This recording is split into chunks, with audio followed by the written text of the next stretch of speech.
सूर्या सरल अध्ययन माला एमए इतिहास फर्स्ट सेमेस्टर 20वीं शताब्दी का विश्व। दूसरा प्रश्न पत्र यूनिट 5। द्वितीय विश्व युद्ध कारण स्वरूप परिणाम साम्राज्यवाद के विरुद्ध संघर्ष, उपनिवेशों में स्वतंत्रता संघर्ष, चीन में 1949 की साम्यवादी क्रांति तथा विश्व राजनीति पर इसका प्रभाव। यदि फ्रेंड्स आप हमारे चैनल पर नए हैं, चैनल को सब्सक्राइब कीजिए, वीडियो को लाइक कीजिए, कमेंट कीजिए और अपने प्यारे प्यारे फ्रेंड्स के साथ वीडियो को शेयर कीजिए। यूनिट 5। द्वितीय विश्व युद्ध के कारण का वर्णन कीजिए। द्वितीय विश्व युद्ध के कारण का आलोचनात्मक परिणाम या परीक्षण कीजिए। द्वितीय महायुद्ध के कारण का विश्लेषण कीजिए और यह युद्ध अनिवार्य था। क्या ये युद्ध अनिवार्य था, इसको बताइए। द्वितीय विश्व महायुद्ध के कारण प्रथम विश्व युद्ध 1919 में हुआ था और द्वितीय विश्व युद्ध सन 1939 में प्रारंभ हुआ था। इस प्रकार यह युद्ध प्रथम विश्व युद्ध के 21 वर्ष उपरांत प्रारंभ हुआ था, जो लगभग 5.5 वर्ष तक चला था। यह युद्ध प्रथम महायुद्ध से अधिक विनाशकारी था। 1920 में राष्ट्रसंघ की स्थापना की गई। यह बांधी कि अब मानव जाति शांति एवं सुरक्षा के वातावरण में रह सकेगी, परंतु राष्ट्रसंघ भी इसके उद्देश्य में सफल नहीं हुआ, असफल रहा। हीगल ने उचित लिखा है कि वास्तव में मानव ने इतिहास से यही शिक्षा ग्रहण की है कि इससे इतिहास में कुछ नहीं सीखा है। वास्तव में प्रथम महायुद्ध के बाद भी अनेक शक्तिशाली राष्ट्र साम्राज्य विस्तार एवं हथियारों की दौड़ में भाग लेते रहे। इटली और जर्मनी सर्वाधिक असंतुष्ट राज्य थे। शीघ्र ही मुसोलिनी एवं हिटलर ने सैनिक शक्तियों के बल पर छोटे छोटे देशों को हड़पना शुरू कर दिया, विश्व शांति के लिए एक भयंकर खतरा उत्पन्न कर दिया। अंत में जर्मनी ने 1 सितंबर 1939 को पोलैंड पर आक्रमण करके द्वितीय विश्व युद्ध का सूत्रपात किया। द्वितीय महायुद्ध के लिए अनेक कारण उत्तरदायी हैं। प्रमुख कारण इस प्रकार है। पहला, वायसराय की संधि। दूसरा, राष्ट्रसंघ की आक्रामकता, विभिन्न अल्पसंख्यक जातियां। 2, सैनिक खेमों का उदय, सैनिकवाद, साम्राज्यवाद और ब्रिटेन और फ्रांस के दृष्टिकोण में फर्क। आर्थिक संकट, स्पेन का गृह युद्ध, धुरी राष्ट्रों द्वारा समर्थन, अस्त्र शस्त्र में वृद्धि और युद्ध का तात्कालिक कारण। तो द्वितीय विश्व युद्ध के लिए उत्तरदायी कारण पहले आते हैं वायसराय की संधि। प्रथम महायुद्ध में जर्मनी को बुरी तरह पराजित हुई थी, जिसको अपमानजनक वायसराय की संधि पर हस्तक्षेप करना पड़ा था। इस संधि से जर्मनी को काफ़ी हानि हुई थी, क्योंकि मित्र राष्ट्रों ने अपने स्वार्थों से बसीभूत होकर इसका साथ कठोरता का व्यवहार किया था। इसके विपरीत इस संधि से इतिहास या इटली को भी निराश हुई थी, क्योंकि युद्ध के उपरांत यह जितनी आशा करता था उसकी आशा पूर्ण नहीं हो पाई थी। इसी कारण से इटली में फासिस्टवाद शक्ति का उदय मुसोलिनी के नेतृत्व में हुआ था। कुछ समय उपरांत न्यासी शक्ति का उदय जर्मनी में हिटलर के नेतृत्व में हुआ। इन्होंने अपने राज्य की आंतरिक स्थितियों को उन्नत कर साम्राज्य की ओर अग्रसर होना प्रारंभ कर दिया था। राष्ट्रसंघ की आक्रामकता। राष्ट्रसंघ बड़े बड़े राज्यों के स्वार्थ एवं साम्राज्यवादी भावना पर नियंत्रण रखने में असमर्थ रहा। इन राज्यों ने राष्ट्रसंघ से अपना संबंध विकसित कर दिया। यह सिद्ध कर दिया कि शांति सम्मेलन द्वारा निर्णय किया हुआ यूरोप अधिक काल तक स्थायी नहीं रह सकता। विश्व में पुनः एक युद्ध होगा। विभिन्न अल्पसंख्यक जातियाँ। राष्ट्रपति विल्सन ने संधियों का आधार आत्मनियंत्रण के सिद्धांत को बनाया था, लेकिन इसके परिणाम स्वरूप अनेक राज्यों में अल्पसंख्यक जातियों में असंतोष बढ़ा। हिटलर ने इसका फायदा उठाया और पश्चिमी जातियों से सौदेबाजी की। ऑस्ट्रिया एवं सुडेटन प्रदेशों पर आक्रमण किया और पोलैंड पर हमला बोल दिया। 2 सैनिकों खेम का उदय। तो 2 सैनिक खेमों का उदय। प्रथम विश्व युद्ध के समय में 2 विरोधी सैनिक गुट बन गए थे। इस तरह से युद्ध के पश्चात द्वितीय महायुद्ध के मध्य संपूर्ण अंतर्राष्ट्रीय संसार दो खेमे में बट गया था। एक तरफ जर्मनी, इटली, जापान जो कभी संतुष्ट नहीं हो पाई, जिसको रोम, टोक्यो, बर्लिन धुरी कहा गया, और दूसरी तरफ मित्र राष्ट्रों का संगठन बना जिसमें ब्रिटेन, फ्रांस, पोलैंड थे। महायुद्ध भड़क उठा। एक गुट में अधिनायकवाद के समर्थक थे तो दूसरे गुट में France, Poland, Romania, Czechoslovakia, Yugoslavia थे। युद्ध के पहले रूस प्रथम गुट में था तथा इंग्लैंड दूसरे गुट में था, परंतु युद्ध के दौरान जर्मनी ने विश्वासघात करके रूस पर आक्रमण किया, फलतः रूस भी द्वितीय गुट में शामिल हो गया। सैनिकवाद। हिटलर की नीतियों के कारण सैनिक शक्ति को बढ़ाने के प्रयास किए जाने लगे। सभी देशों ने अपनी सैनिक शक्तियों को बढ़ाना शुरू किया। जापान ने भी अपनी शक्तियों को बढ़ाया। हिटलर को देखकर इंग्लैंड ने भी अपनी सैनिक शक्तियों को बढ़ाया। साम्राज्यवाद। प्रथम विश्व युद्ध के पश्चात साम्राज्यवाद की भावना निरंतर बढ़ती रही। कच्चे माल की प्राप्ति के लिए ऐसा किया गया। जापान साम्राज्यवादी नीति की ओर बढ़ा और आपस में टकराव का भी माहौल या मौका आने लगा। ब्रिटेन, फ्रांस के दृष्टिकोण में फर्क। प्रथम विश्व युद्ध के पश्चात ब्रिटेन एवं फ्रांस में मतभेद होने लगे। ब्रिटेन अपनी पुरानी नीति शक्ति संतुलन में विश्वास करता था। वह जर्मनी को पंगु नहीं बनाना चाहता था और ना फ्रांस को शक्तिशाली। फ्रांस अपने को शक्तिशाली राष्ट्र बनाना चाहता था, इसलिए सुरक्षा के प्रयास कर रहा था। जर्मनी फ्रांस को कमजोर करना चाहती थी और हिटलर के उदय के बाद भी फ्रांस एवं ब्रिटेन के मतभेद कम नहीं हुए। इंग्लैंड जर्मनी की अर्थव्यवस्था को मजबूत बनाना चाहता था। हिटलर ने राष्ट्रसंघ को अमान्य किया एवं वायसराय की संधि को नहीं माना। फ्रांस ने विरोध ठाना, लेकिन ब्रिटिश सहयोग का अभाव रहा। हिटलर ने लोकानो समझौतों को न माना और राइन प्रदेश का सैन्य कर शुरू कर दिया, तो ब्रिटेन जर्मनी के प्रति तुष्टीकरण नीति का पोषक बना रहा और फ्रांस को ब्रिटेन नीति के सामने झुकना पड़ा। नाजी आक्रमण के कारण म्यूनिख वार्ता तक फ्रांस को ब्रिटेन की नीतियों के अनुसार कार्य करना पड़ा। ब्रिटेन कभी भी सोवियत रूस के प्रभाव को यूरोप में बढ़ने नहीं देना चाहता था। जर्मनी की बढ़ती हुई शक्तियों को देखकर ब्रिटेन चुप रहा ताकि जर्मनी रूस का सामना कर सके। फ्रांस जर्मनी की बढ़ती हुई शक्तियों को बर्दाश्त नहीं कर सकता था, लेकिन ब्रिटेन के सहयोग के अभाव में वह कुछ नहीं कर सकता था। दोनों देशों की नीतियों में फर्क था। राष्ट्रसंघ के प्रति भी उसके मतभेद थे। इस प्रकार ब्रिटिश फ्रेंच मतभेदों के कारण राजनीति में संकट का समय आ गया था। राष्ट्रसंघ इस सभी खेलों का केंद्र बन गया था। वह शक्ति कायम करने में असफल रहा था। ब्रिटेन की नीतियों के कारण तुष्टीकरण की नीति बढ़ी एवं हिटलर ने इसका फायदा उठाया। आर्थिक संकट। 1930 में विश्व में महान संकट आया जिसने कभी न कभी रूस में आर्थिक व्यवस्था पर बुरा प्रभाव डाला। सभी देशों ने निशस्त्रीकरण का भावना समाप्त नहीं हुई। आर्थिक संकट के कारण फासीवाद को बढ़ावा मिला। नाजीवाद के उत्कर्ष में सहायता मिली। यूरोप के अनेक राष्ट्रों में साम्यवाद का प्रभाव बढ़ा। इसका लाभ जापान ने उठाया। स्पेन का गृह युद्ध एवं दूरी राष्ट्र द्वारा समर्थन। जनरल फ्रैंको ने 1930 में स्पेन में गृह युद्ध शुरू किया जिसमें फ्रांस एवं ब्रिटेन ने तटस्थता अपनाई, लेकिन उसकी सहानुभूति जनरल फ्रैंको के साथ थी। हिटलर एवं मुसोलिनी ने खुलकर जनरल फ्रैंको का साथ दिया, जिसके कारण स्पेन की प्रजातांत्रिक सरकार पूरी तरह हार गई।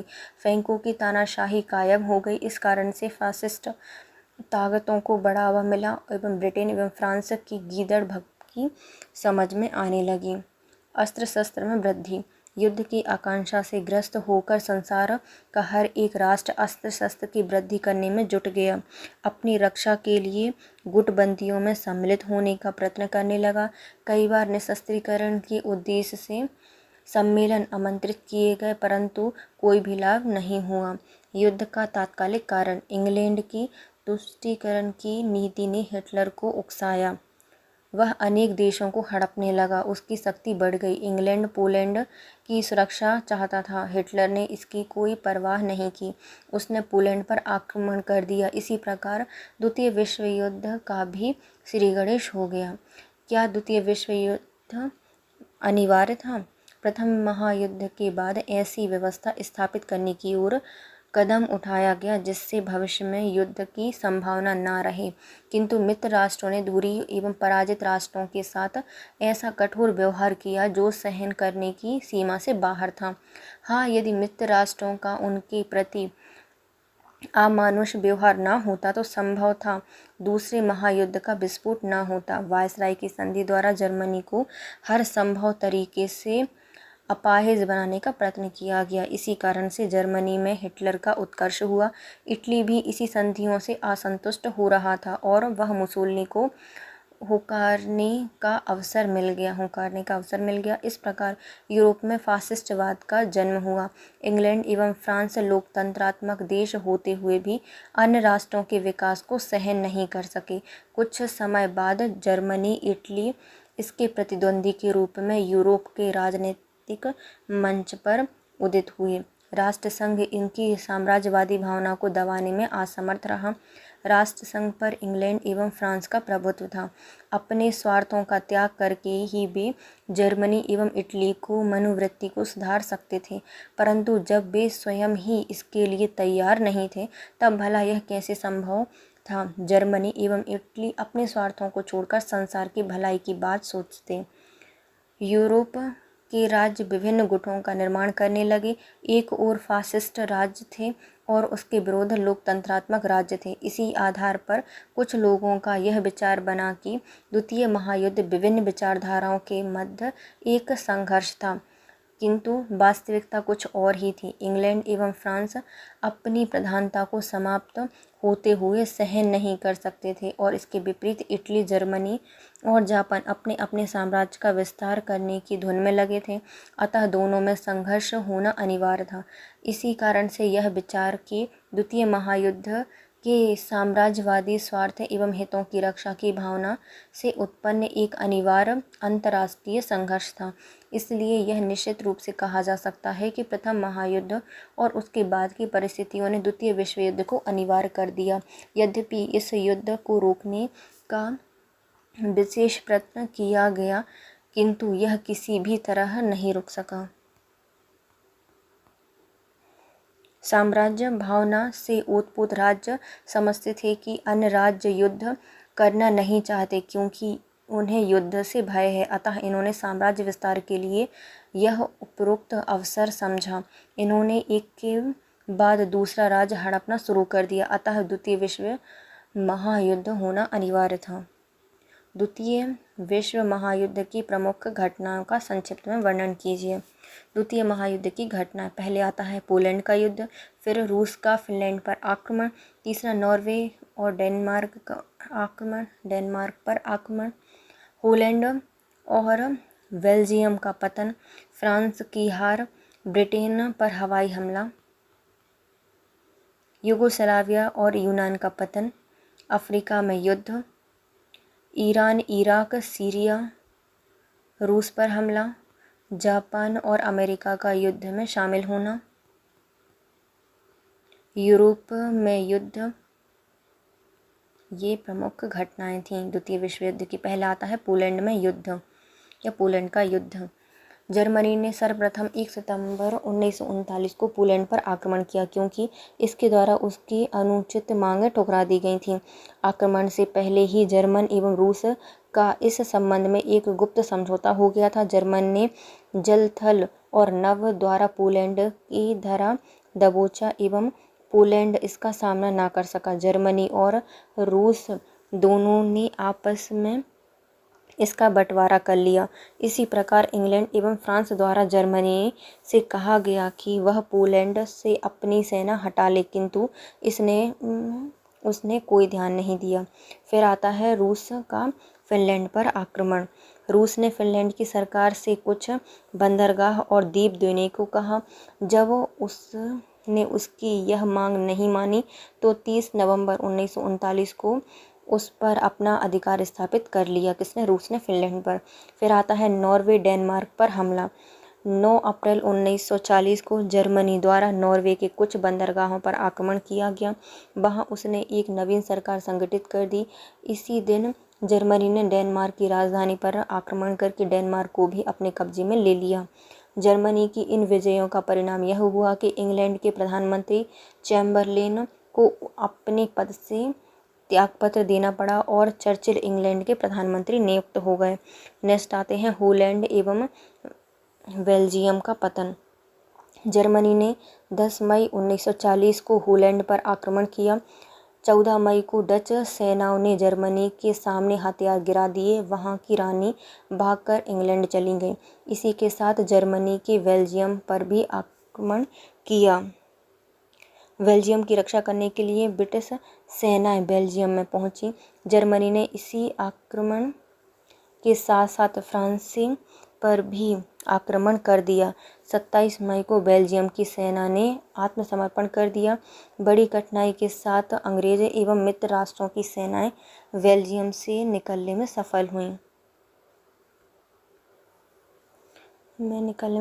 फिर आती है फ्रांस की हार। 3 जून 1940 को जर्मनी द्वारा फ्रांस को तीनों ओर से घेर लिया गया। 9 जून को इसके द्वारा फ्रांस की रक्षा पंक्ति तोड़ डाली गई। 10 मई को इटली ने भी फ्रांस पर हमला कर दिया। 22 जून को फ्रांस को शत्रु के सामने अपने हथियार गिराने पड़े। युद्ध विराम संधि संपन्न हुई। यह संधि इसी रेल के डिब्बे में हुई जिसमें जर्मनी ने 1918 में मित्र राष्ट्रों के साथ युद्ध विराम संधि पर हस्ताक्षर किए थे। फ्रांस को 2 भागों में बांट दिया गया। एक जर्मन के अधिकार में सौंप दिया गया और दूसरा मार्शल पेटा के। ब्रिटेन पर हवाई हमला। जर्मनी की थल शक्ति अंग्रेजों की जल शक्ति की अपेक्षा कम थी, इसलिए जर्मनी ने इंग्लैंड पर 8 अगस्त 1940 को हवाई हमले किए। शुरू में जर्मनी द्वारा ब्रिटेन के बंदरगाहों पर आक्रमण किए, परंतु बाद में लंदन पर भी हमले हुए। इंग्लैंड ने भी जर्मनी पर हवाई हमले किए। यूगोस्लाविया एवं यूनान का पतन। इधर से निश्चित होकर हिटलर ईरान एवं मिस्र की ओर मुड़ा। उसने ग्रीक के कुछ प्रदेश मांगे। ग्रीस अभी अपनी मांगों पर विचार ही कर रहा था कि उस पर हमला हो गया। इटली ने उस पर आक्रमण कर दिया। बाद में उसकी सहायता के लिए जर्मन सेना पहुंची। इसी बीच जर्मनी ने हंगरी, बुल्गारिया, रोमानिया के साथ संधि कर ली। यूगोस्लाविया ने संधि करना अस्वीकार कर दिया, इसलिए 6 अप्रैल 1941 को जर्मनी ने यूगोस्लाविया पर आक्रमण कर दिया और 11 दिन के संघर्ष के बाद यूगोस्लाविया का पतन हो गया। इसके बाद जर्मनी ने ग्रीस पर जोरदार आक्रमण किया। ब्रिटेन ने यूनान की सहायता की, परंतु इस युद्ध में भी जर्मनी को ही विजय मिली। एथेंस पर 27 अप्रैल को जर्मनी का अधिकार हो गया। 10 मई को क्रिटिका द्वीप भी जर्मनी के अधिकार में आ गया। इस तरह से जर्मनी एवं इटली के अधिकार में पूर्व भूमध्य सागर आ गया। अफ्रीका में युद्ध। इंग्लैंड में भी इसी समय अफ्रीका में स्थापित इटली के साम्राज्य पर हमला किया। जर्मन सेना को सोमालीलैंड, इथोपिया और लीबिया से पीछे हटना पड़ा। बाद में जर्मनी ने अपनी सेनाएं अफ्रीका में भेजी और इन्होंने अंग्रेजी सेनाओं को परास्त कर दिया, मिस्र तक पहुंच गई। 1942 को ऐसा अनुमान लगाया जा रहा था कि सारा मिस्र जर्मनी के अधिकार में आ जाएगा। Iraq, Iran, Syria. पूर्वी ब्रिटिश साम्राज्य को नष्ट करने के उद्देश्य से हिटलर इराक, ईरान एवं सीरिया पर अधिकार करना चाहता था। इससे पहले कि जर्मनी सीरिया पर अपना प्रभुत्व स्थापित करे, अमेरिका ने उस पर कब्जा कर लिया। इसी प्रकार जर्मनी ने इराक की ओर ध्यान दिया तो इंग्लैंड ने उससे पहले ही इराक पर अधिकार कर लिया था। इसके बाद जर्मनी ने इराक को लेने की कोशिश की, परंतु इसी समय रूस ने उत्तर की ओर से और अंग्रेज़ों ने दक्षिण की तरफ से ईरान पर हमला कर दिया। इस प्रकार हिटलर की योजनाएं असफल हो गई और ब्रिटिश साम्राज्य के नष्ट होने को जो खतरा उत्पन्न हो गया था वह भी समाप्त हो गया। जर्मनी अब पूर्व की ओर तेजी के साथ नहीं बढ़ सका। फिर आता है रूस पर आक्रमण। इटली, जर्मनी एवं रूस में सैद्धांतिक शत्रुता थी। जर्मनी रूस को यूरोपीय सभ्यता एवं ईसाई धर्म का शत्रु समझता था। इसी के साथ साथ जर्मनी इसके उपजाऊ प्रदेश यूक्रेन आदि पर भी अपना अधिकार करना चाहता था। हिटलर का ऐसा विचार था कि जब जर्मनी रूस के मध्य युद्ध छिड़ जाएगा तो ब्रिटेन जर्मनी से मित्रता कर लेगा। इसी उद्देश्य को लेकर हरहेश इंग्लैंड गया था, परंतु उसकी सफलता प्राप्त नहीं हुई। फिर भी हिटलर ने 22 जून 1941 को रूस पर तीनों ओर से हमला कर दिया। यूक्रेन तो जल्दी ही जर्मनी के अधिकार में आ गया था। 25 अक्टूबर को जर्मन सैनिक मॉस्को के पास पहुंच गए और उन्होंने मॉस्को और लेनिनग्राड पर तेजी के साथ आक्रमण करना शुरू कर दिया, किंतु रूसी सेनाएं अपने दोनों नगरों की रक्षा करने में सफल हुई। शरद ऋतु आने पर जर्मनी ने क्रीमिया पर आक्रमण करने का अधिकार कर लिया। कुछ समय बाद रूसी सेना ने जर्मन सेना को पीछे हटाना शुरू किया। दूसरी तरफ जर्मन सेना स्टालिनग्राड के निकट पहुंच गई, जहां बड़ी भयानक लड़ाई हुई। नवंबर 1942 को रूसी सेना ने जर्मन सेनाओं को अपने देश से बाहर निकाल दिया। जापान एवं अमेरिका का युद्ध में सम्मिलित होना। जापान की इच्छा संपूर्ण एशिया पर अधिकार करने की थी। इसी उद्देश्य को लेकर 1940 में उसने पर्ल हार्बर पर हवाई हमला किया। इससे अमेरिका को बहुत हानि पहुंची। जापान ने मलाया, हांगकांग, शंघाई और सिंगापुर आदि पर भी हवाई हमले किए और अंग्रेज़ों के 2 बड़े जंगी जहाज डुबो दिए। जापान ने फिलीपाइन द्वीप पर अपना अधिकार स्थापित किया। हांगकांग भी जापान के अधिकार में आ गया। जापानियों ने सिंगापुर पर अपना कब्जा कर लिया। थोड़े ही समय में सुमात्रा, जावा, बोर्नियो और बाली आदि द्वीप भी जापान के अधिकार में आ गए। 4 मार्च 1942 को रंगून जापानी कब्जे में चला गया। जापान ने भारत पर उत्तर पूर्व की ओर से आक्रमण किया, किंतु वह सफल न हुआ। बाद में अंग्रेजी एवं अमेरिकी सेना ने बर्मा को भी अपने अधिकार में ले लिया। फिलीपाइंस अमेरिका के अधिकार में आ गया। इस प्रकार इसके बाद से जापान की पराजय शुरू हो गई। यूरोप में युद्ध। 1942 की गर्मियों में रूस पर जर्मनी द्वारा बड़ा भयानक हमला हुआ। जर्मनी की सेना स्टालिनग्राड तक पहुंच गई थी। उधर अफ्रीका में जर्मन सेनापति रोमन जीत रहा था, किंतु शीघ्र ही मित्र राष्ट्रों की विजय होनी शुरू हो गई। इसी बीच में इटली में मुसोलिनी को बंदी बनाकर नई सरकार स्थापित हुई। नई सरकार ने मित्र राष्ट्रों का डटकर सामना किया। इसी बीच जर्मन सेनाएं वहां पहुंची और उन्होंने शत्रु से जमकर मोर्चा लिया, किंतु बाद में इन्हें इटली छोड़ना पड़ा और इटली पर मित्र राष्ट्रों का अधिकार स्थापित हो गया। युद्ध की समाप्ति। अमेरिकन एवं ब्रिटिश सेना ने फ्रांस की उत्तर पश्चिमी सीमा में प्रविष्ट होकर जर्मनी पर हमला करना प्रारंभ कर दिया। फ्रांस जर्मन प्रभाव से मुक्त हो गया। इसने बेल्जियम एवं हॉलैंड को जर्मनी सेना से मुक्त कर दिया।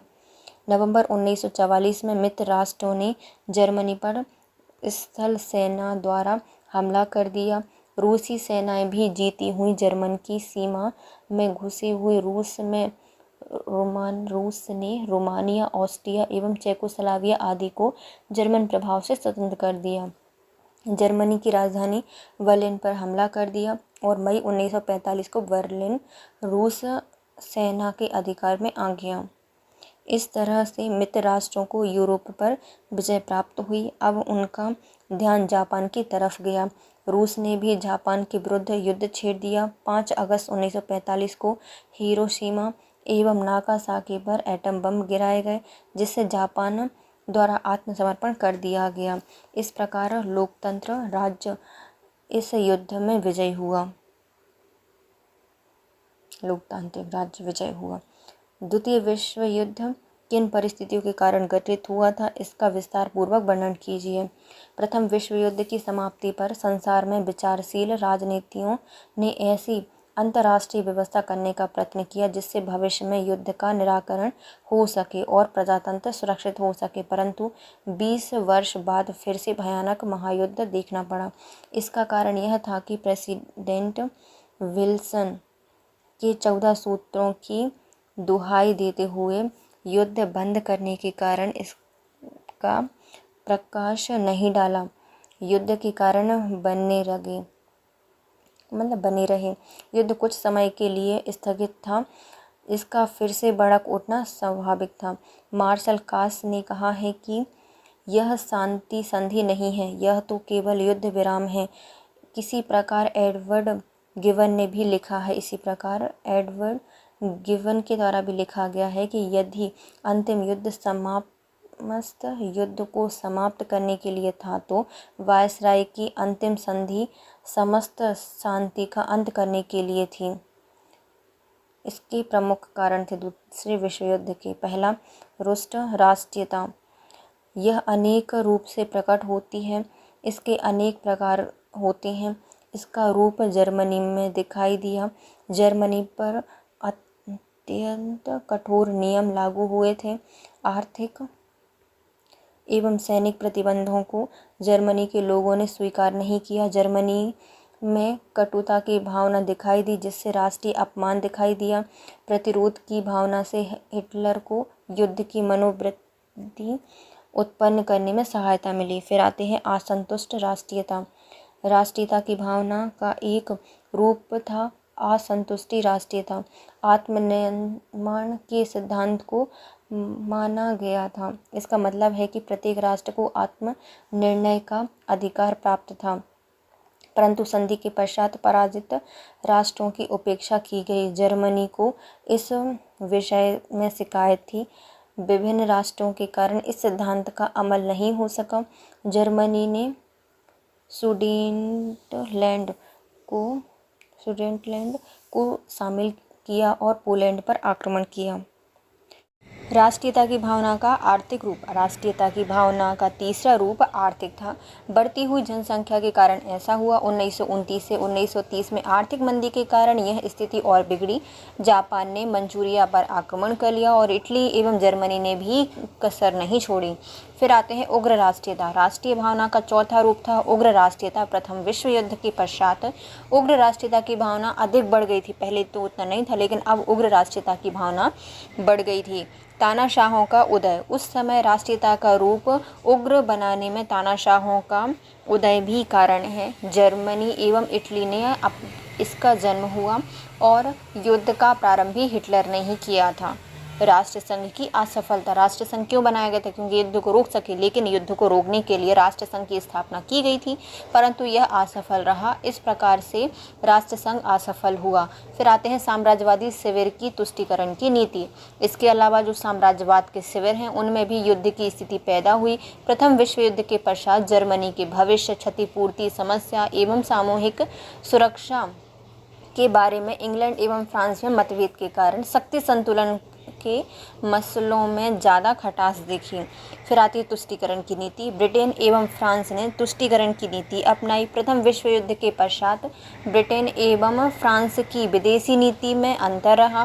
ब्रिटेन शक्ति संतुलन की नीति में विश्वास करता था और यह नहीं चाहता था कि फ्रांस एक शक्तिशाली देश बने, क्योंकि इससे यूरोप की शक्ति संतुलन बिगड़ जाएगा। ब्रिटेन को रूस के बढ़ते साम्राज्यवाद की चिंता थी, इसलिए उसने जर्मनी के प्रति तुष्टीकरण की नीति अपनाई। वायसराय की संधि के बाद फ्रांस ने जर्मनी के प्रति कठोर नीति अपनाई थी। वायसराय की संधि के बाद फ्रांस ने जर्मनी के प्रति जो कठोर नीति अपनाई थी, ब्रिटेन ने इसके प्रति उदार नीति अपनाई थी। फिर आते हैं दो प्रतिद्वंदी सैनिक गुटों का उदय। समूचा विश्व दो विरोधी सैनिक गुटों में बट गया था। अंतर्राष्ट्रीय आर्थिक संकट। सन 1930 में एक महान आर्थिक संकट आया जिसने प्रत्येक देश की आर्थिक दशा पर प्रभाव डाला। जर्मनी में आर्थिक संकट छाया। तो अंतर्राष्ट्रीय आर्थिक संकट कब आया था? 1930 में आया था। इससे क्या हुआ? पूरे आर्थिक दशा पर प्रभाव डाला था, पूरे विश्व की आर्थिक दशा पर इसने प्रभाव डाला था। साम्राज्यवादी भावना। एशिया में जापान ने अपने साम्राज्य का विस्तार किया। एशिया में जापान ने अपने साम्राज्य का विस्तार किया। 1931 में इसने मंचूरिया पर आक्रमण किया और 1937 में इसने युद्ध की घोषणा किए बगैर चीन पर आक्रमण कर दिया। जापान ने दक्षिण पूर्व एशिया को जीतने की विशाल योजना बनाई थी। नेक्स्ट आता है पोलैंड पर जर्मनी का आक्रमण। मार्च में हिटलर ने बोहेमिया एवं मोरेविया पर संरक्षण स्थापित करने की घोषणा की, जिसके कारण उसने ऑस्ट्रिया एवं सुडेटेनलैंड पर अधिकार कर लिया। हिटलर निकटवर्ती क्षेत्रों पर अधिकार करना चाहता था। इसने म्यूनिख में चैम्बरलेन को जो वचन दिए थे उसका कोई मूल नहीं था। वह यूरोप में प्रभुसत्ता स्थापित करना चाहता था। इसने पोलैंड पर आक्रमण किया। नेक्स्ट आता है द्वितीय विश्व युद्ध के लिए हिटलर कहाँ तक उत्तरदायी है, स्पष्ट कीजिए। द्वितीय विश्व युद्ध 1 सितंबर 1939 को जर्मनी ने पोलैंड पर आक्रमण किया, जिसके कारण यह युद्ध प्रारंभ हो गया। यह एक आक्रामक युद्ध था। इसके बाद ही दूसरे देश भी इसमें शामिल हो गए। कुछ इतिहासकारों ने फ्रांस और जर्मनी को ही इस युद्ध के लिए उत्तरदायी माना है। हिटलर का दायित्व। हिटलर जर्मन लोगों को सर्वश्रेष्ठ मानता था। इसने वायसराय की संधि को मानने से इनकार कर दिया। वह जर्मनी को एक महान शक्ति बनाने का प्रयास कर रहा था। उसने अपने सैन्य बल एवं आतंक धमकी के कारण जर्मनी को द्वितीय विश्व युद्ध में ढकेल दिया। इतिहासकार सर लेविश बी नेमेट के अनुसार हिटलर युद्ध करना चाहता था। प्रोफेसर एलन बुलक के अनुसार सन 1930 के बाद हिटलर ने अपनी आक्रामक विदेश नीति को पूरा करने का इरादा किया और उसकी पूर्ति के लिए साधन जुटाए। उसने केवल युद्ध का भय उत्पन्न किया और इसकी धमकी से समुचित लाभ उठाया। उसने पोलैंड पर आक्रमण किया और 1939 में युद्ध शुरू कर दिया। सत्तारूढ़ होते ही उसने वायसराय की संधि को भंग कर दिया। निशस्त्रीकरण की धारा को नहीं माना। उसने सैनिक सेवाओं को अनिवार्य कर दिया। धीरे धीरे उसने सैनिक बल तैयार किया। वह जर्मनी को यूरोप में शक्तिशाली राष्ट्र बनाना चाहता था। इसने ऑस्ट्रिया पर आक्रमण करके उसका अपहरण किया और चेकोस्लोवाकिया को हजम कर गया। उसने मेमल बंदरगाह को भी जीत लिया। हिटलर ने रूस से अनाक्रमण शक्ति की। इसने एक प्रकार पूर्वी क्षेत्र को 2 भागों में विभाजित कर दिया। पश्चिमी पोलैंड और लिथुआनिया हिटलर के प्रभाव में रखे गए थे और रूस का प्रभाव क्षेत्र पूर्वी पोलैंड एवं बाल्टिक क्षेत्रों में रहा। इस प्रकार पोलैंड अलग पड़ गया। हिटलर की नीति के अनुसार राष्ट्रसंघ कमजोर हो गया है। उसने अपना प्रचार बढ़ाया और जिसके कारण सामूहिक सुरक्षा कमजोर हो गई। हिटलर ने अपनी नीति के अनुसार इटली का साथ दिया और इटली ने एबिसिनिया को जीत लिया। इसने रोम बर्लिन धुरी को मजबूत किया। इसने जापान से समझौता किया और रूस को अलग रखा। इसमें इटली को शामिल करके रोम, टोक्यो और बर्लिन धुरी का निर्माण किया। यूरोप के राष्ट्रों ने इसका प्रतिरोध किया और एक नए गुट का निर्माण किया, जिसमें संयुक्त राज्य अमेरिका, फ्रांस, ब्रिटेन और रूस थे। इस नीति के कारण यूरोप मजबूत गुटों में बट गया, धुरी राष्ट्र एवं मित्र राष्ट्र। देखो यहाँ पर क्या कर रहा है हिटलर, इसने जो पूर्वी देश हैं उनके साथ समझौता किया और एक धुरी का निर्माण किया, जिसे क्या कहा गया है, धुरी राष्ट्र कहा गया है। तो जो पश्चिमी देश थे उनने इसको रोका नहीं बल्कि खुद भी एक गुट का निर्माण किया और इसे मित्र राष्ट्र कहा गया है। तो हिटलर का कौन सा था, रोम बर्लिन धुरी को मजबूत करने के लिए इसने रोम टोक्यो धुरी बर्लिन धुरी को बनाया और उसको और मजबूत किया। इसकी प्रतिरोध में जो और देश थे, इसमें संयुक्त राज्य अमेरिका, फ्रांस, ब्रिटेन और रूस एक साथ हो गए और इन्होंने मित्र राष्ट्र का निर्माण किया। हिटलर ने युद्ध की संभावनाओं को उपस्थित कर दिया, पोलैंड को अकेला कर उस पर आक्रमण कर दिया। उसके साथ ही द्वितीय विश्व युद्ध शुरू हो गया। इतिहास के साधनों को देखकर ऐसा लगता है कि ब्रिटेन, फ्रांस, इटली की तुलना में हिटलर द्वितीय विश्व युद्ध के लिए अधिक उत्तरदायी था। द्वितीय विश्व युद्ध वास्तव में अनिवार्य हो गया था। यहाँ उस अंतर्राष्ट्रीय संघर्ष का रूप था जो कि साम्राज्यवादी हितों के कारण हुआ था। इसमें हिटलर ही अधिक उत्तरदायी बना। प्रजातंत्र अधिनायक तंत्र की लड़ाई थी। दोनों सिद्धांतों में अंतर था। इटली एवं जर्मनी ने सैन्यवाद प्रधान था और एक दल की सत्ता थी तथा वहाँ अधिनायक तंत्र स्थापित था। सर्वोच्च सत्ता निरंकुश शासकों के पास थी। तानाशाहों का सैन्य अधिकार या आधार उनकी शक्ति थी। हिटलर ने प्रथम विश्व युद्ध की पराजय को अपना अपमान माना, जिसे प्रजातांत्रिक शासन से लगाव नहीं था। इसने जर्मन राज्य को अंतर्राष्ट्रीय क्षेत्र में प्रतिष्ठित किया और उग्र राष्ट्रीयता को जागृत कर न्यासी दल बनाया। जर्मनी के अधिनायक के रूप में उसने यह सब किया। द्वितीय विश्व युद्ध के परिणामों की विवेचना कीजिए। द्वितीय विश्व युद्ध के परिणामों को संक्षिप्त में विवेचना कीजिए। द्वितीय विश्व युद्ध के परिणाम क्या हुए? द्वितीय महायुद्ध समस्त मानव इतिहास का सबसे अधिक भयानक एवं विनाशकारी था। इतने बड़े पैमाने पर इतने अधिक व्यक्तियों द्वारा और इतने अधिक संहारक शस्त्रास्त्रों से अभी तक कोई युद्ध नहीं हुआ था। यह युद्ध में 2.25 करोड़ व्यक्ति मारे गए थे और 3.5 लाख जख्मी हुए। बेहिसाब किताब धन फूंका गया था और अपार संपत्ति बर्बाद हुई। द्वितीय महायुद्ध के प्रमुख परिणाम ये हुए। संसार भर में राष्ट्रीय चेतना का विकास एवं प्रसार। 19वीं शताब्दी में संसार में जिस राष्ट्रीय चेतना का उदय हुआ था और जिसकी जड़ लगातार मजबूत होती जा रही थी, उनकी द्वितीय महायुद्ध के दौरान और अधिक विकास एवं प्रसार हुआ था। द्वितीय महायुद्ध के पहले अनेक अधीन देश अपनी स्वतंत्रता के लिए प्रयत्नशील हो गए। इन देशों में स्वतंत्रता के लिए आंदोलन चल रहे थे। अटलांटिक अधिकार पत्र।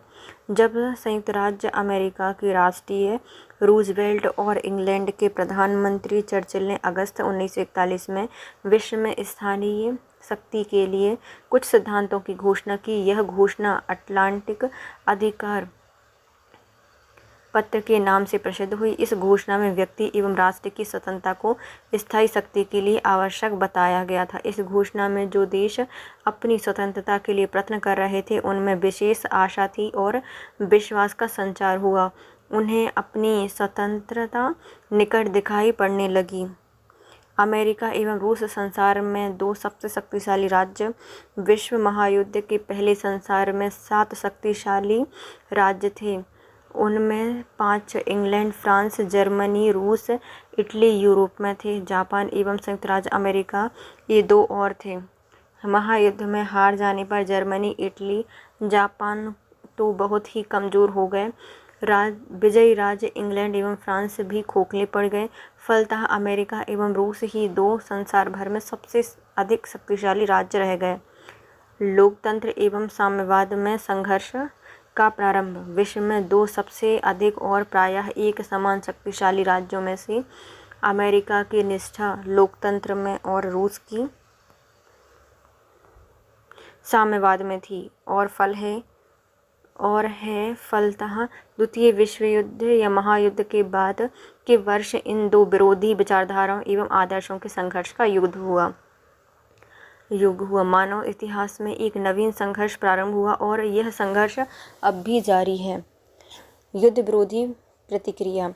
द्वितीय महायुद्ध में हुई धन जन की अपार हानि से लोगों का ध्यान एक ओर महायुद्ध होने की नौबत न आने देने की ओर गया और प्रथम महायुद्ध के बाद भी ऐसा ही हुआ था। राष्ट्रसंघ की स्थापना की गई। 21 वर्षों के भीतर द्वितीय महायुद्ध भी हो गया, वह भी पहले वाले से कहीं अधिक विनाशकारी। द्वितीय विश्व युद्ध के बाद स्थापित शांति व्यवस्था के लिए विवरण दीजिए। द्वितीय विश्व युद्ध के स्थापित जो शांति व्यवस्था थी उसके प्रमुख प्रावधानों की विवरण देना है। द्वितीय विश्व युद्ध के समय यूरोप में राजनीतिज्ञ ने समय समय पर अनेक सम्मेलन किए। उसने अनेक घोषणाएं की गई। निर्णय लिया गया कि युद्ध समाप्ति पर विजेता देश के साथ किस प्रकार का व्यवहार किया जाए। 1941 में अंटार्कटिक चार्टर की घोषणा में मित्र राष्ट्रों ने प्रतिज्ञा की कि वे विश्व में निःशस्त्रीकरण एवं शांति स्थापित करने का प्रयास करेंगे और न्यासीवाद के स्थान पर प्रजातंत्र की स्थापना करेंगे। 1 जून 1942 को अमेरिका, इंग्लैंड, चीन, रूस ने अपनी समस्त शक्तियों के द्वारा धुरी राष्ट्र की शक्ति का विनाश करने की प्रतिज्ञा ली। जनवरी 1942 में कैसाब्लांका की सम्मेलन में सिसिली तथा इटली पर आक्रमण करने के निर्णय लिए गए और यह भी घोषणा कर दी गई कि धुरी राष्ट्र के बिना शर्त पर आत्मसमर्पण करने तक वे निरंतर युद्ध करते रहेंगे। नवंबर 1943 में रूजवेल्ट, चर्चिल और चियांग काई शेक कैरो में मिले और जहां इन्होंने जापान के सम्मुख बिना शर्त आत्मसमर्पण की मांग की। तेहरान सम्मेलन में चर्चिल, रूजवेल्ट और स्टालिन उपस्थित थे, जहां जर्मनी पर विजय प्राप्त करने की अंतिम योजना बनाई गई थी। फरवरी 1945 में याल्टा नामक स्थान पर ये तीनों नेता पुनः मिले और अप्रैल 1945 में एक अंतर्राष्ट्रीय संस्था की स्थापना के लिए अमेरिका में सम्मेलन करने का निश्चय किया गया। जर्मनी के पतन के पश्चात 1945 में पोट्सडम सम्मेलन बुलाया गया, जहां पराजित देश के साथ संधि के मसौदे तैयार किए गए। इस सम्मेलन में इंग्लैंड, अमेरिका एवं रूस के प्रधानमंत्री तथा राष्ट्रपति सम्मिलित हुए। इस सम्मेलन में मुख्यतः जर्मनी और अन्य पराजित देश के भाग का निर्णय किया गया। पोट्सडम समझौते के अनुसार लंदन में सितंबर एवं अक्टूबर 1945 से विदेश मंत्रियों की बैठक हुई, परंतु वह असफल रही।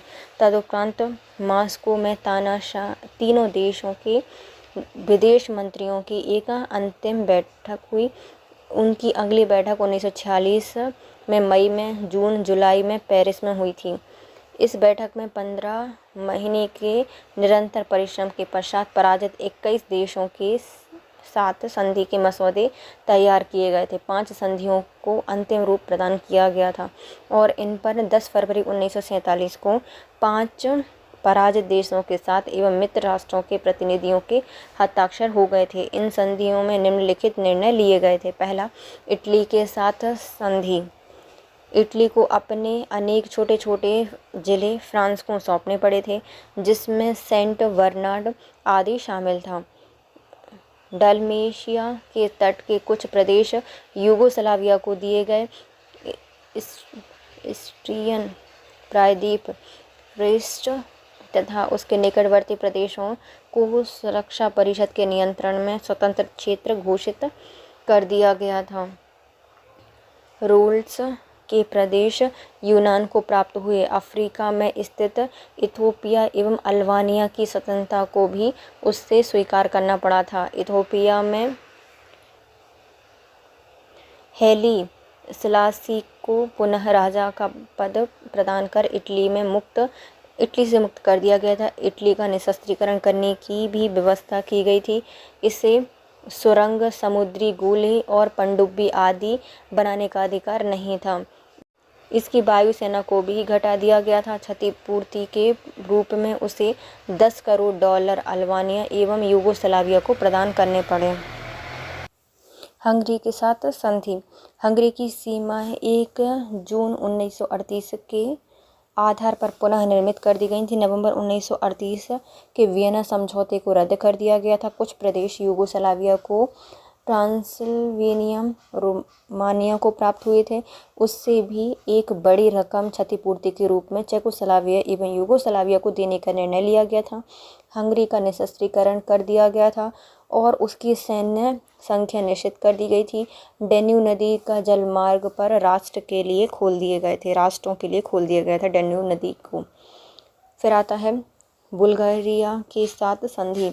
इसके द्वारा बुल्गारिया का भी निःशस्त्रीकरण कर दिया गया था। $7 करोड़ क्षतिपूर्ति के रूप में देने पड़े थे। इसका भुगतान उसने 8 वर्षों में यूगोस्लाविया और यूनान को करना पड़ा था। रोमानिया के साथ संधि। रोमानिया की भी सैनिक संख्या घटाकर निश्चित कर दी गई थी। 7 वर्षों में रूस को $30 करोड़ क्षतिपूर्ति के रूप में देने पड़े थे। 21,000 वर्ग मील का प्रदेश भी उसे रूस को देना पड़ा था। नेक्स्ट आता है फिनलैंड के साथ संधि। फिनलैंड की सीमा 1 जनवरी 1941 के आधार पर पुनः स्थापित की गई थी, परंतु उसमें से एक बड़ा भाग रूस को प्रदान करना पड़ा था। फिनलैंड की सैन्य संख्या में कमी कर दी गई थी। 20 करोड़ डॉलर 8 वर्षों में रूस को क्षतिपूर्ति के रूप में देने थे। ऑस्ट्रिया की व्यवस्था।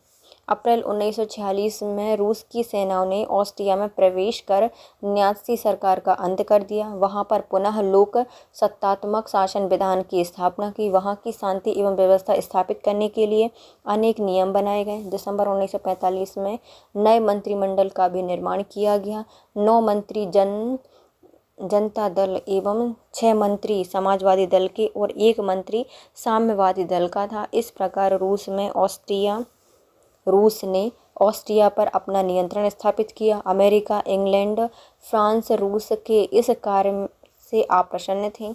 अंत में ऑस्ट्रिया को 4 भागों में विभाजित कर दिया गया, जहां 4 प्रभाग के क्षेत्र स्थापित किए हुए थे। ऑस्ट्रिया की राजधानी वियना को भी 4 भागों में विभाजित किया गया था। चारों भागों में शासन के लिए एक गवर्नर की नियुक्ति की गई। समस्त ऑस्ट्रिया पर 4 मित्र राष्ट्रों का नियंत्रण स्थापित करने के लिए एक एलाइड कमीशन निर्मित किया गया था। इस कमीशन के 3 अंग थे। पहला, परिषद, कार्यकारिणी एवं विशेषज्ञों की सभा।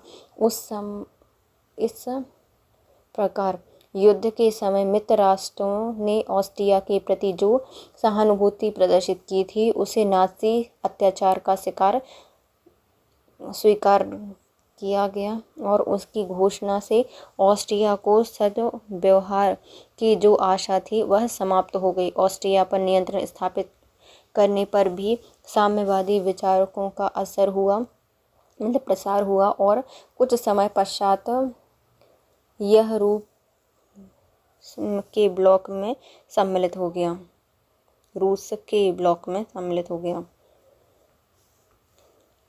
चीन की साम्यवादी नीति पर एक निबंध लिखिए। एक साम्यवादी नीति पर निबंध। चीन की साम्यवादी नीति एवं विश्व राजनीति में उसके प्रयासों का वर्णन कीजिए। 1930 से 1950 तक चीन में साम्यवाद के उदय एवं विकास को रेखांकित कीजिए। चीन में साम्यवादी क्रांति पर एक लेख लिखिए। चीन में साम्यवादी क्रांति 1917 में रूस के बोल्शेविक के नेतृत्व में साम्राज्यवाद पूंजीवाद के विरोध में साम्यवादी क्रांति संसार के लिए पूंजीवाद एवं साम्राज्यवाद के लिए एक खुली चुनौती थी। इस क्रांति ने न केवल रूस को वरन उसकी सीमा के बाहर भी संसार के अनेक देशों को प्रभावित किया था। ऐसे प्रभावित देशों में चीन भी था। चीन में साम्यवादी सिद्धांतों के प्रचार प्रसार की शुरुआत चन टू श्यू के प्रसिद्ध पत्र न्यू गायनो के ओजस्वी लेखों में हुई थी। चन टू ने चीन के मार्क्सवाद की एक संस्था खोली। इसी के प्रयासों से सितंबर 1920 में मॉस्को में कई व्यक्ति संघाई आए। 1921 में संघाई में चीनी साम्यवादी नेताओं का पहला सम्मेलन हुआ। माओ त्से-तुंग साम्यवादी विचारकों से अत्यधिक प्रभावित हुआ। उनका विचार था कि चीन की समस्त शक्ति शहरी श्रमजीवियों में नहीं अपितु कृषकों में हो। सो उसने यांगसी के मजदूरों का राजनीतिक संगठन स्थापित किया। दुनाम में किसान आंदोलन प्रारंभ किए और दक्षिण पूर्व प्रांतों में पहली चीन सोवियत की स्थापना की गई। कि माओ के प्रयासों से ही चीन में साम्यवादी दल की नींव पड़ी। 1923 में सुनायत सेन ने अपने कुओमिंतांग दल के संगठन हेतु रूस की सहायता ली। इसी वजह से उसके दल में साम्यवादियों के स्थान भी हो गया, परंतु उनके समय तक साम्यवादी अलग दल के रूप में अस्तित्व में नहीं आया था। परंतु चांग काई शेक की नीति की वजह से उसका अलग अस्तित्व प्रकट हुआ और फिर प्रगति के साथ पथ पर आरूढ़ हुआ। वहाल चीन में साम्यवादी दल के जन्म एवं उसकी प्रगति की चर्चा से पूर्व उसके उदय के कारण जान लेने चाहिए। पहले आते हैं साम्यवाद के उदय के कारण। आर्थिक असमानता। आर्थिक असमानता को साम्यवाद का संसाधन प्रशस्त या फिर मूल स्वर कहा जाता है। की स्टोन है ना। जिस समय चीन में साम्यवाद का उदय हुआ वहाँ अत्यधिक आर्थिक असमानता विद्यमान थी और एक अत्यधिक धनवान व्यक्ति थे और दूसरी ओर साधारण जनता थी जो निरंतर पिस रही थी। इन परिस्थितियों में चीन में साम्यवाद का उदय के लिए पृष्ठभूमि पहले से ही विद्यमान थी। क्योमितांग के प्रति असंतोष सन्यात के नेतृत्व में क्योमितांग ने जनता के उत्थान हेतु जो कार्य किए थे उनमें अनेक लोग संतुष्ट नहीं थे। वास्तव में चीन अत्यंत क्रांतिकारी परिवर्तनों की राह देख रहा था और यह क्रांतिकारी परिवर्तन लाने में क्योमितांग पार्टी असफल रही थी। इन परिस्थितियों में साम्यवादी दल का जन्म एवं उत्थान स्वाभाविक था। चीन में विदेशियों का प्रभाव भी साम्यवादी दल के उदय का कारण बना। यहाँ की जनता इस विदेशी प्रभाव से बहुत अधिक तंग आ चुकी थी। यद्यपि इस विदेशी प्रभाव को समाप्त करने के कुछ प्रयत्न अवश्य किए गए थे परंतु इसके विशेष सफलता नहीं मिली थी। इस स्थिति में किसी ऐसे दल की आवश्यकता थी जो विदेशियों के विरुद्ध आवाज़ उठा सके। अनेक व्यक्तियों ने साम्यवादियों में यह भावना देखी और उसी कारण चीन में साम्यवाद का उदय हुआ। शिक्षा का प्रसार 18वीं शताब्दी के अंत तक चीन में अनेक विद्यालयों की स्थापना हो सकी। सन्यात सेन और उनके अनुयायियों ने शिक्षा के प्रसार में महान योगदान दिया। शिक्षित हो जाने के कारण चीन की जनता अपनी अच्छाई बुराइयों को भलीभांति समझने लगी और उससे बहकाया नहीं जा सकता था। यहाँ जनता अपने आसपास होने वाली घटनाओं को भलीभांति समझ रही थी और रूस में जो हो रहा था उसका प्रभाव धीरे धीरे उस पर पड़ रहा था। साम्यवादी भावनाओं को शिक्षित जनता आकर्षित करने लगी थी। रूस की घटनाओं से चीन को अत्यधिक प्रभावित किया था। बोल्शेविक के नेतृत्व में जिस प्रकार रूस पूंजीवाद का विरोध करता हुआ प्रतीत हो रहा था उससे चीन अत्यधिक प्रभावित हुआ और उसने साम्यवादी भावनाओं को ग्रहण करना प्रारंभ कर दिया। माओ के नेतृत्व की प्राप्ति जिस समय चीन में साम्यवाद के उदय के हेतु पृष्ठभूमि तैयार की गई थी उसी समय चीनियों को माओ जैसे क्रांतिकारी नेता प्राप्त हुए। माओ ने मजदूर वर्ग एवं निम्न वर्गों को संगठित करने की असीमित क्षमता विद्यमान थी और उसके प्रयास से ही वास्तव में चीन में साम्यवाद का जन्म एवं प्रसार हुआ। साम्यवाद की प्रगति वैसे 1926 में क्योमितांग एवं साम्यवादियों के मध्य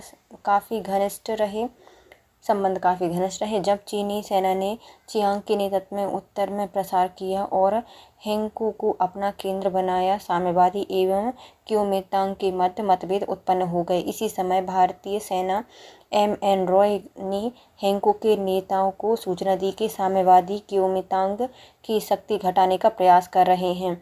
क्योमितांगी च्वांग को उपयुक्त अवसर मिला और उसने साम्यवादियों को क्योमितांग से बाहर निकालकर साम्यवादी दल को अवैध घोषित कर दिया, इसका सफाया प्रारंभ कर दिया। परंतु साम्यवादी निराश नहीं हुए। इन्होंने धैर्य से काम लिया और सैन्य से शक्ति बढ़ाना शुरू किया। चीनी सोवियत गणतंत्र की स्थापना एवं साम्यवादियों की सफलता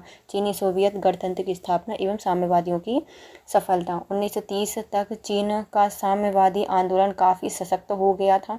1931 में चीनी साम्यवादियों ने एक चीनी सोवियत गणतंत्र की स्थापना की। इसी समय जापान ने मंचूरिया को लेकर चीन पर आक्रमण कर दिया तो चीन और जापान में एक लंबा युद्ध प्रारंभ हुआ। परंतु चांग ने विदेशी आक्रमण को चीन के लिए उतना भयंकर न समझा जितना कि साम्यवादी आंदोलन को।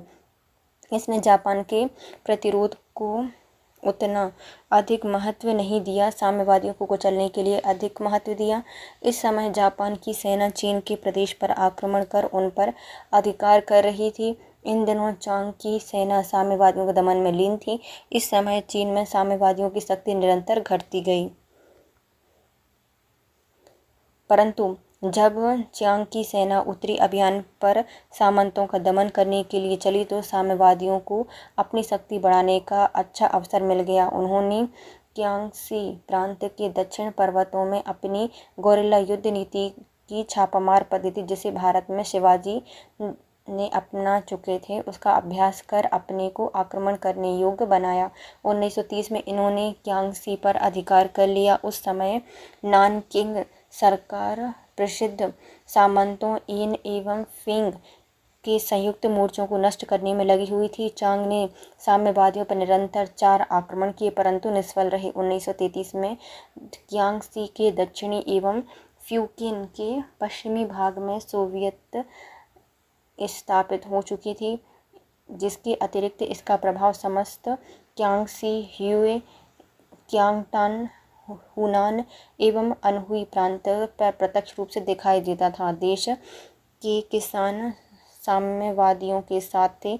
इन्होंने नई भूमि योजना ने इन्हें किसानों को आकर्षित किया। इन्होंने जमींदारी को भूमि छीनकर किसानों के विपरीत कर दिया था। सहकारी समितियों द्वारा लोगों को सुविधा दी गई। अफीम की खेती को बंद कर दिया गया। इनके स्थान पर आवश्यक खाद्य पदार्थों की उत्पत्ति को बढ़ाया गया। सिंचाई व्यवस्था में सुधार किए गए। कर लगाने की योजना में सुधार कर दिए गए।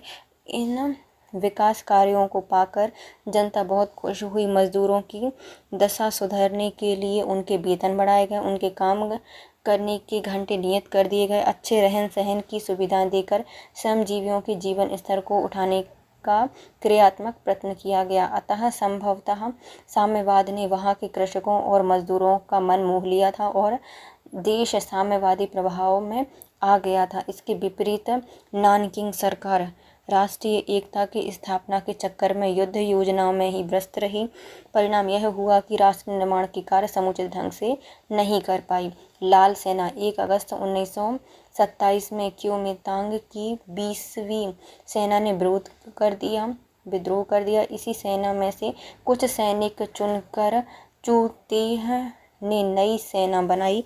यहीं से लाल सेना का प्रारंभ हुआ। 1928 में चूतेह एवं माओ की सेना को संगठित कर एक सुसंगठित लाल सेना की नींव डाली। माओ राजनीतिक प्रधान एवं चूतेह लाल सेना के सुप्रीम कमांडर नियुक्त हुए।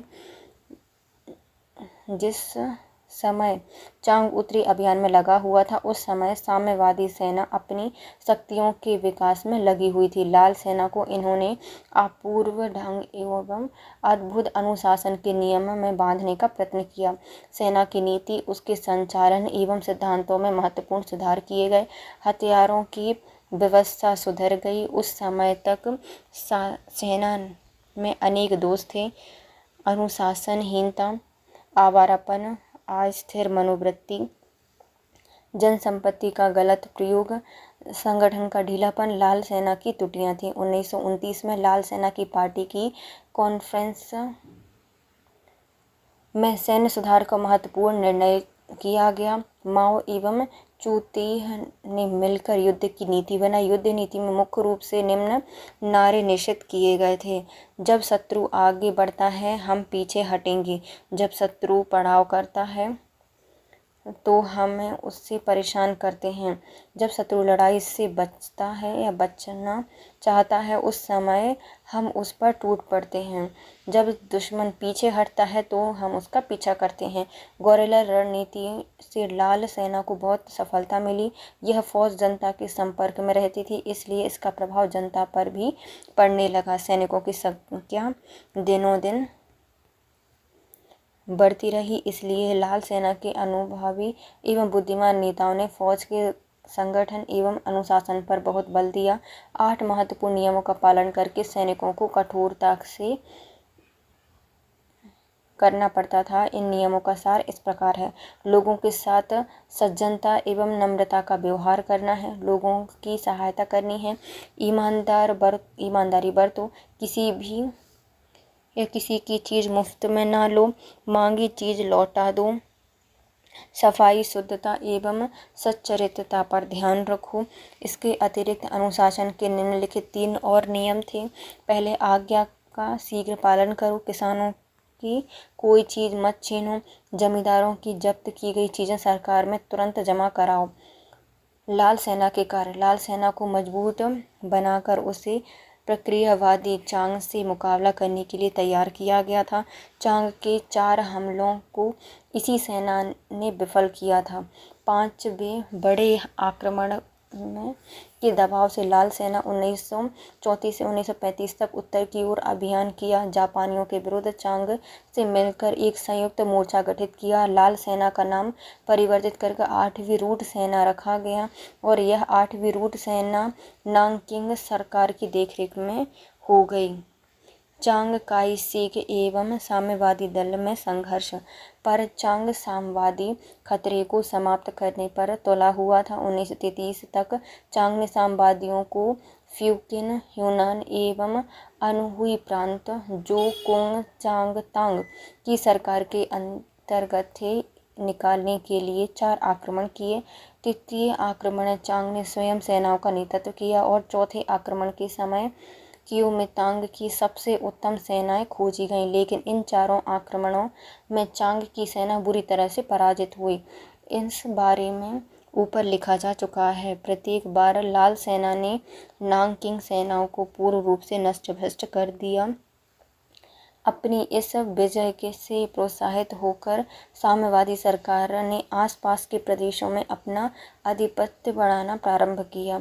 जिस क्षेत्र को साम्यवादी प्रशासन के अंतर्गत लाया जाता था, साम्यवादी वहां की भूमि को कृषकों में वितरित कर देते थे और अनेक सहयोगी संस्थाएं स्थापित कर देते थे।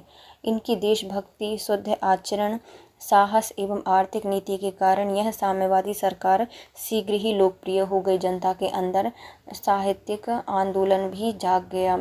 साम्यवादियों के लिए प्रश्न, परंतु पराजयों से चांग निरुत्साही नहीं हुआ, बल्कि उसके विपरीत उसने साम्यवादियों के दमन में प्रयत्न अधिक सुव्यवस्थित ढंग से प्रारंभ कर दिए। उसने साम्यवादियों के विरुद्ध क्रूर, अमानवीय एवं भयानक नीति का पालन किया। आज चांग ने निश्चित किया कि सैनिक दबाव के साथ साथ राजनीतिक हथकंडे प्रयोग में लाए जाएं। शांति प्राप्त करने के लिए यह आवश्यक था कि साम्यवादी प्रभाव क्षेत्र में धीरे धीरे आगे बढ़ाए जाएं। यहाँ उनकी अपनी स्थिति सुदृढ़ करने के निश्चय से ही अन्य क्षेत्रों पर आक्रमण किया जाए। अपनी इस नीति का पालन करने के लिए एक निर्धारित योजना अनुसार कार्य किया। एक आतंकवादी नीली क्रांति दल का फासिस्ट आधार पर गठन किया गया। इस दल के लोग आधुनिक अस्त्रों से सुसज्जित थे। इनका कार्य था कि जिन व्यक्तियों पर समाजवादी होने का संदेह हो उनका दमन तुरंत कर डाले। नीली कुर्ती।